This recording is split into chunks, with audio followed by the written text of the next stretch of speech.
अभिनंदन कार्यक्रम में वो भी अपने खुद के अभिनंदन किए।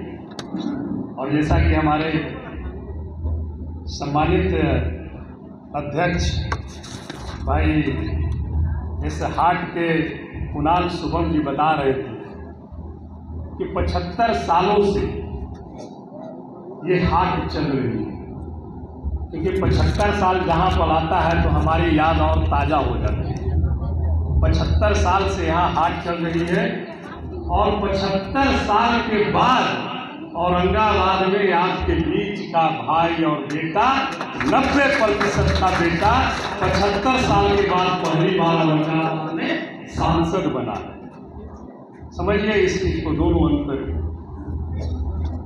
ये पुरानी चीज हमारे यहाँ 75 साल से पटना सिटी में हाट चल रही है और एक आपके बगल के औरंगाबाद जिला है जहां आबादी तो हमारी है, आबादी 90% की है, लेकिन 75 सालों तक 10% के लोग ही वहां और एक ही जाति के लोग 75 साल तक सांसद बनते जाए।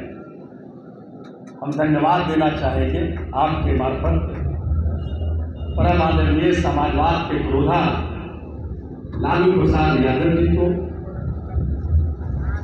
और बिहार के लिए नई रोशनी की किरण भाई तेजस्वी प्रसाद यादव जी, उन्होंने हमें बुलाया और बिना मांगे जाने की कहा औरंगाबाद लड़ लीजिएगा, हम इस बोल रहे दीजिएगा सर तो बढ़िया से लड़ लेंगे। माननीय नेता ने कहा कि तुम्हें पैसा उसका कम है, क्योंकि हमारा यहाँ पैसा कम है था। हमारे समर्थक के यहाँ 400-500 ऐसे समर्थक हैं जिनके यहाँ 50-50 हजार भी है, तो जो लड़ने वाला है उससे ज्यादा धन मांगे। इसलिए चिंता मत कीजिए सर, आप शेड्यूल हमें दीजिए और विश्वास रखिए कि आपको सीट हम वहां प्रयास करेंगे कि निकाल कर देंगे।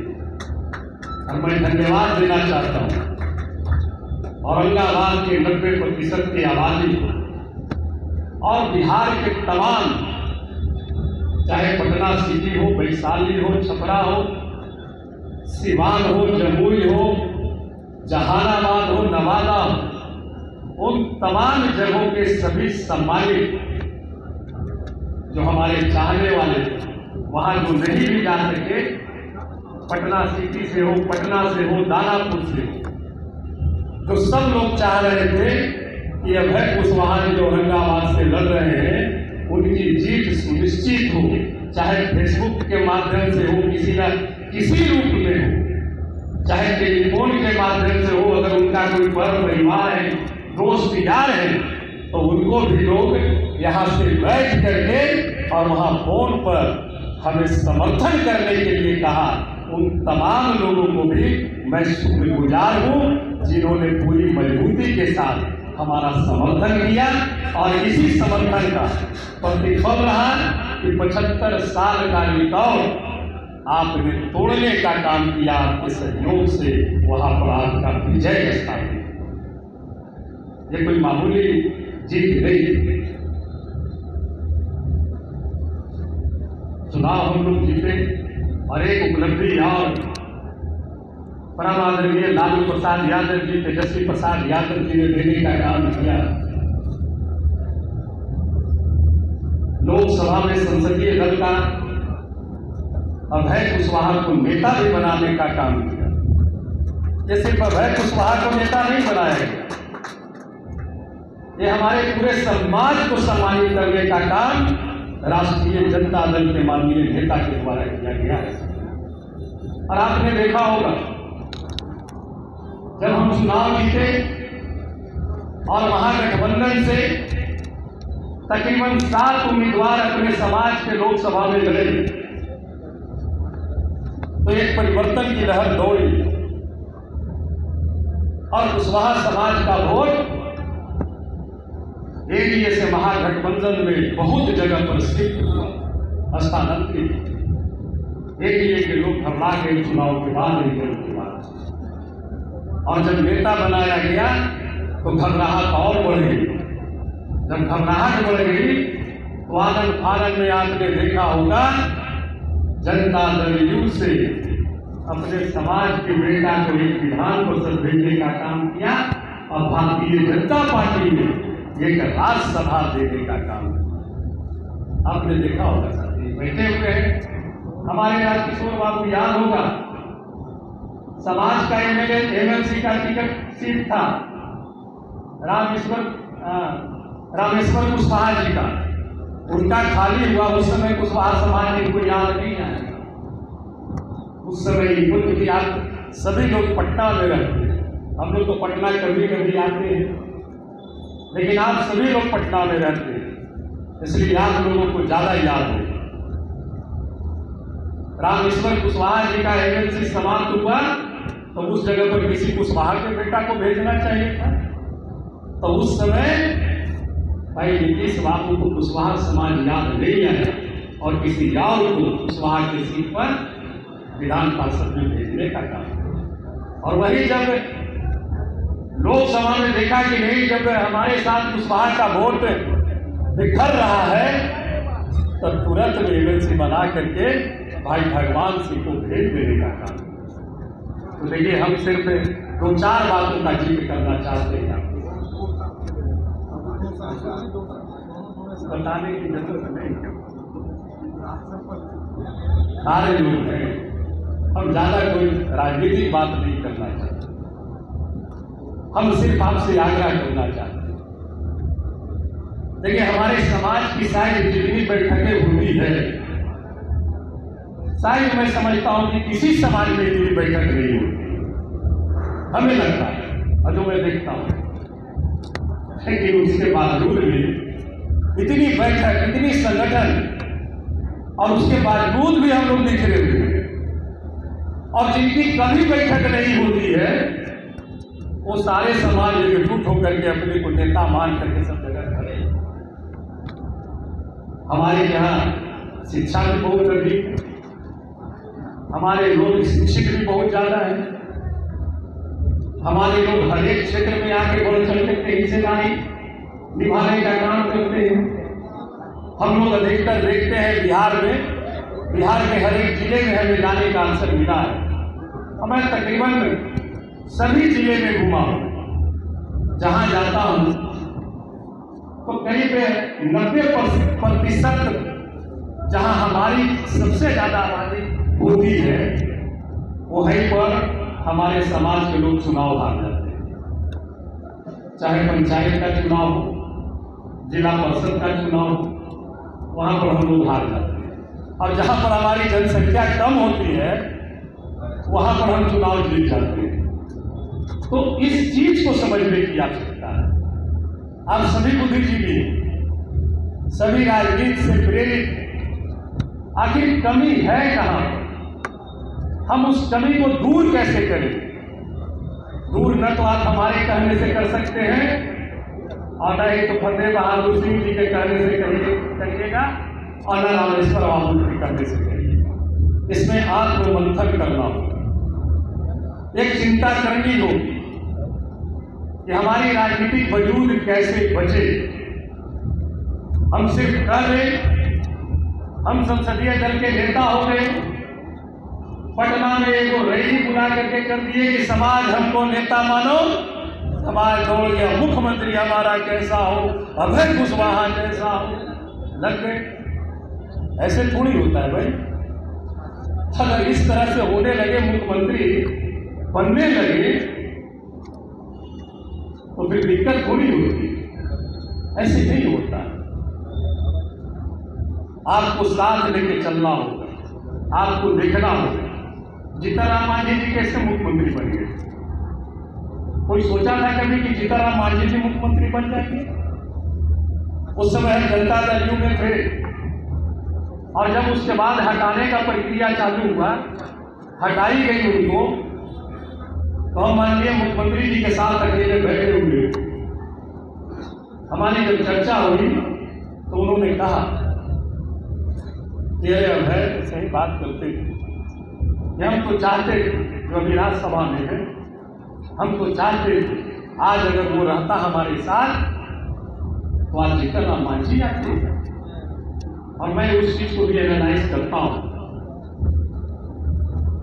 कि अगर वो उस समय रहते तो मैं समझता हूं कि जीतन राम मांझी जी मुख्यमंत्री नहीं बल्कि वही मुख्यमंत्री बनते।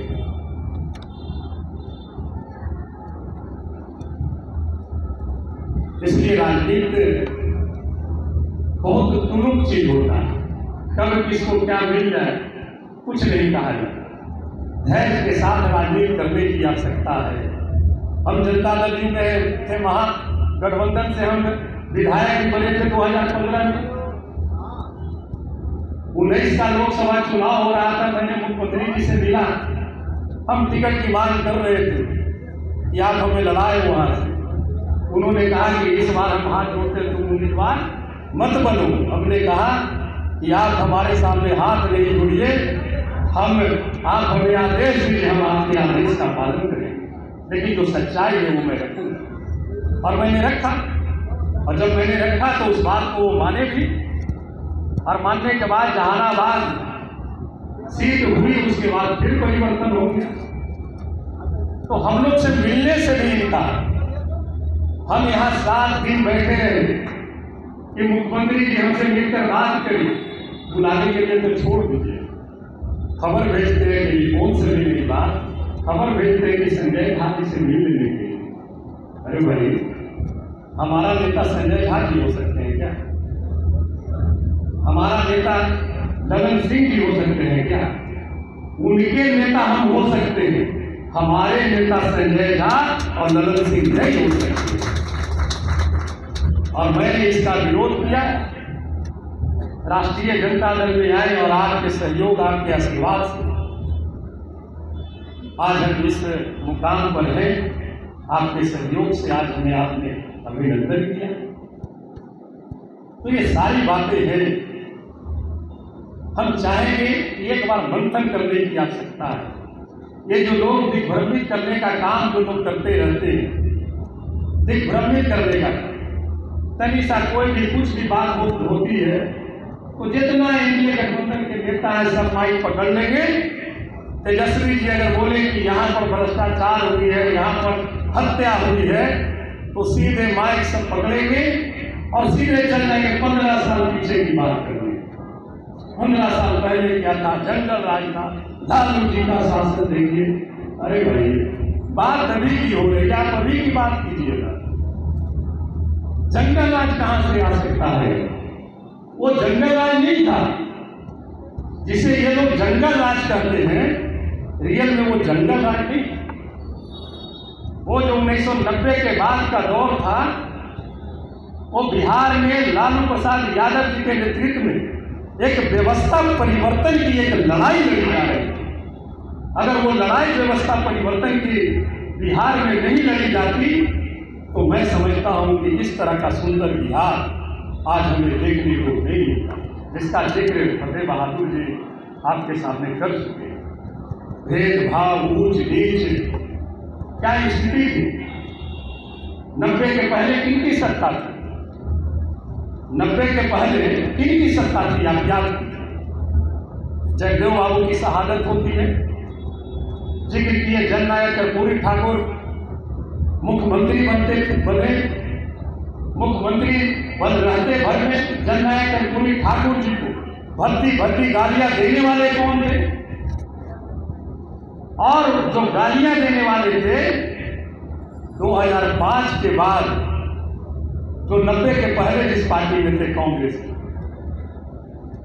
2005 के बाद देख लीजिए वो कौन वोटर अभी कहां है वो कौन वोटर? 90 के पहले उनकी जो पार्टी थी वो अलग थी, और 2005 से उनकी पार्टी अलग भारतीय जनता पार्टी हुई। जब 90 में उनकी आदत वो थी तो 2005 में भाजपा के साथ आकर के क्या वो सुधर जाएंगे? राजनीतिक पैटर्न वो बदल दिए। 90 में जब लड़ाई लड़ी गई गरीब गुरुआ की, लालू यादव जी की सत्ता आई तो गरीब गुरुआ को आवाज मिला, अपने हक के लिए आवाज उठाने का, चौक चौराहे पे बोलने का, ब्लॉक थाना कलेक्टेरिएट में जाकर अपना हक और अधिकार के लिए लड़ने का आवाज। और जब वो लड़ाई चली तो एक नया बिहार देखने को मिला। नीतीश कुमार जी सत्ता में आए, लेकिन वो दौर, वो चिन्ह तो उन्होंने गाड़ी दिया बिहार में कि अब कोई भी बिहार का मुख्यमंत्री बनेगा तो कोई 90% का बेटा ही मुख्यमंत्री बनेगा। अब 10% का बेटा कभी मुख्यमंत्री नहीं बन सकता। लेकिन साथी वो बड़ी चालाक लोग हैं, 10% की आबादी। वो जानते हैं, हमेशा चाहते हैं कि हम सत्ता में कैसे बने रहें। और वो बखूबी जान गए कि अब हम इनका विरोध कर, इन्हें सता करके हम सत्ता में नहीं रह सकते। हमें इसको साथ लेना होगा और 90% के ही कंधे पर बंदूक रख करके